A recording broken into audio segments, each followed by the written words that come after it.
आपको अपडेट करेंगे। Election commission ने सेनेट इंतखाबात का शेड्यूल जारी कर दिया है और सेनेट इंतखाबात 3 मार्च को कराने का ऐलान कर दिया गया है। इलेक्शन कमीशन ने सेनेट इंतखाबात का शेड्यूल जारी कर दिया है। चारों सूबाई असम्बलियां पार्लियामेंट हाउस को पोलिंग स्टेशन का दर्जा हासिल होगा। नोटिफिकेशन जारी कर दिया गया है। आपको बताएं कि अब से कुछ देर कबल इजलास जारी था जिसमें शेड्यूल के हवाले से फैसले किए गए और हमारे नुमाइंदे ने भी नाज़रीन को आगाह किया था कि 3 मार्च को सेनेट इंतखाबात कराए जाएंगे। इलेक्शन कमीशन की जानिब से जो शेड्यूल जारी हुआ है, इस बारे में बात कर लेते हैं। एक बार फिर अकील अहमद हमारे साथ मौजूद हैं। अकील अहमद, आगाह कीजिएगा, इलेक्शन कमीशन ने बाकायदा ऐलान कर दिया है। जी बिल्कुल, इलेक्शन कमीशन की जानिब से जो है सेनेट इंतखाबात का हतमी शेड्यूल जारी कर दिया गया है। इलेक्शन कमीशन के मुताबिक जो सेनेट इंतखाबात हैं वो 3 इस हवाले से उम्मीदवारों की हतमी फहरिस्त 23 फरवरी को इलेक्शन कमीशन की जानिब से जारी की जाएगी। इलेक्शन कमीशन एलामिया के मुताबिक जो उम्मीदवार सेनेट इंतखाबात में हिस्सा लेने के उम्मीदवार हैं वो अपने कागजात नामजदगी 12 से 13 फरवरी तक जमा करवा सकेंगे, जबकि इलेक्शन कमीशन की जानिब से जो उम्मीदवारों की इब्तदाई फहरिस्त है वो 14 फरवरी को जो है वो लगाई जाएगी, जबकि उम्मीदवारों की स्क्रूटनी 15 और 16 फरवरी को की जाएगी। इलेक्शन कमीशन की जानिब से एलामिया में ये भी कहा गया है कि जो उम्मीदवार अपने कागजात वापस लेने चाहेंगे वो 22 फरवरी तक अपने जो है वो कागजात नामजदगी वापस लेंगे, जबकि 3 मार्च को जो है वो 400 सूबाई असम्बलियों और पार्लियामेंट हाउस को पोलिंग स्टेशन का दर्जा दे दिया गया है। इस हवाले से इलेक्शन कमीशन की जानिब से जो सेनेट इंतखाबात में पोलिंग के लिए रिटर्निंग ऑफिसर्स हैं उनकी तैनाती का जो है नोटिफिकेशन पहले ही जारी कर दिया गया है।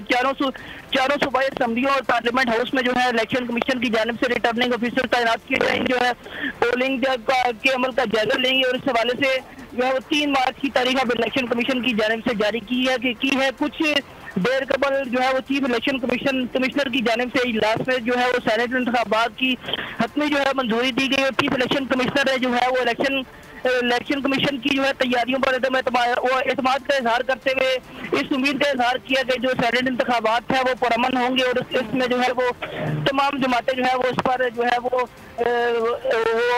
इत्मीनान करेंगी। तो इस हवाले से चीफ इलेक्शन कमिश्नर ने तमाम रिटर्निंग ऑफिसर्स को भी हिदायत कर दी है कि किसी नाखुशगवार वाक़े की सूरत में जो है वो इलेक्शन कमीशन को फौरी आगाह किया जाए। इस हवाले से जो है इलेक्शन कमीशन ने 3 मार्च को सेनेट इंतखाबात के हवाले से इलेक्शन कमीशन में जो है वो एक डिजिटल ठीक है। अखीर शेड्यूल के हवाले से आप हमें आगाह के सीनियर एंकर पर्सन बोल न्यूज़ अमीर अब्बास ने हमें ज्वाइन किया है। अमीर अब्बास, एक जानिब हम ये देख रहे हैं कि सुप्रीम कोर्ट में इस वक्त रेफरेंस दायर है, समाअतें चल रही हैं और सेनेट इंतखाबात का शेड्यूल इलेक्शन कमीशन की जानिब से जारी कर दिया गया है। 3 मार्च को अब सेनेट इंतखाबात होंगे।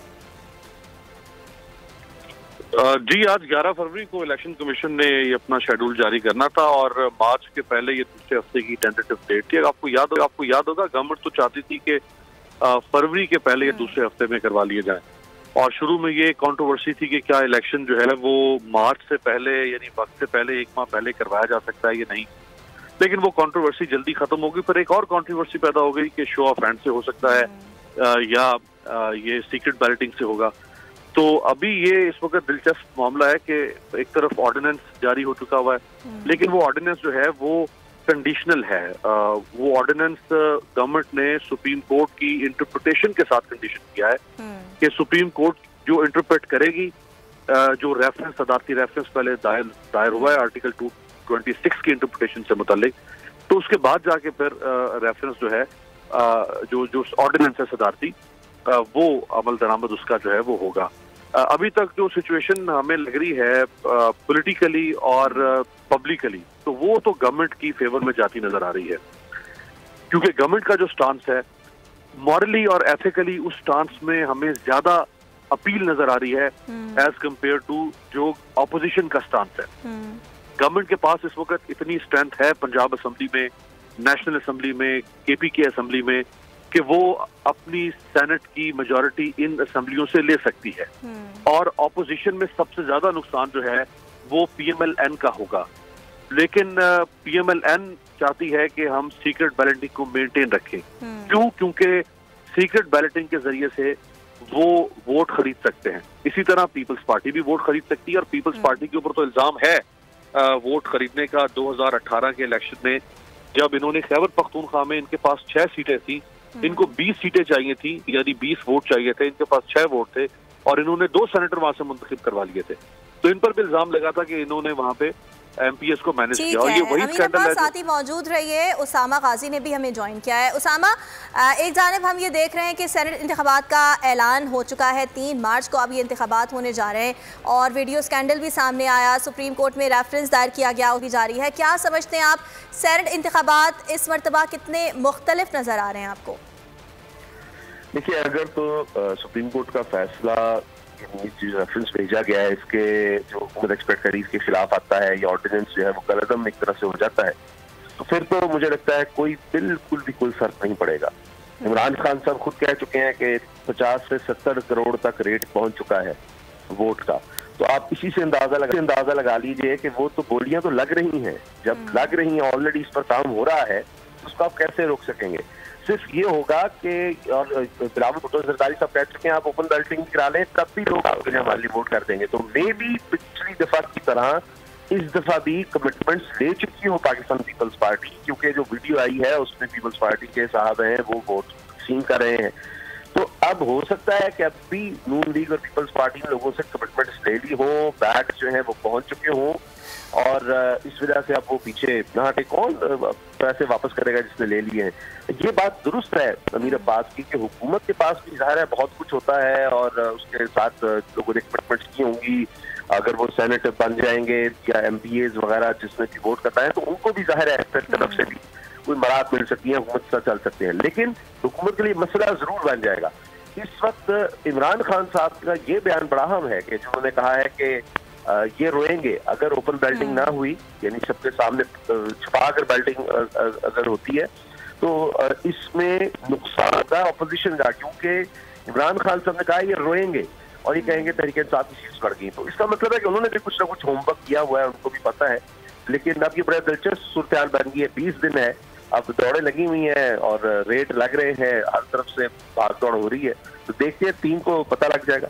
ठीक है अमीर अब्बास, ये बताइएगा कि ये जो वीडियो स्कैंडल सामने आया है इसके बाद KP के वजीर कानून को तो ओहदे से हटा दिया गया, लेकिन हम ये देख रहे हैं कि जो करप्शन की बात PTI की जानिब से की जाती है और ओपन बैलेटिंग की बात भी की जा रही है, लेकिन आप नहीं समझते कि PTI के जो अरकान असम्बली इस वीडियो में सामने आए हैं जो मुलव्वस हैं उनके खिलाफ कोई कार्रवाई होनी चाहिए, इलेक्शन कमीशन में कोई केस दायर किया जाना चाहिए? हम ये देख रहे हैं कि PTI की जानिब से इस तरह के कोई इकदाम अब तक नजर नहीं आ रहे।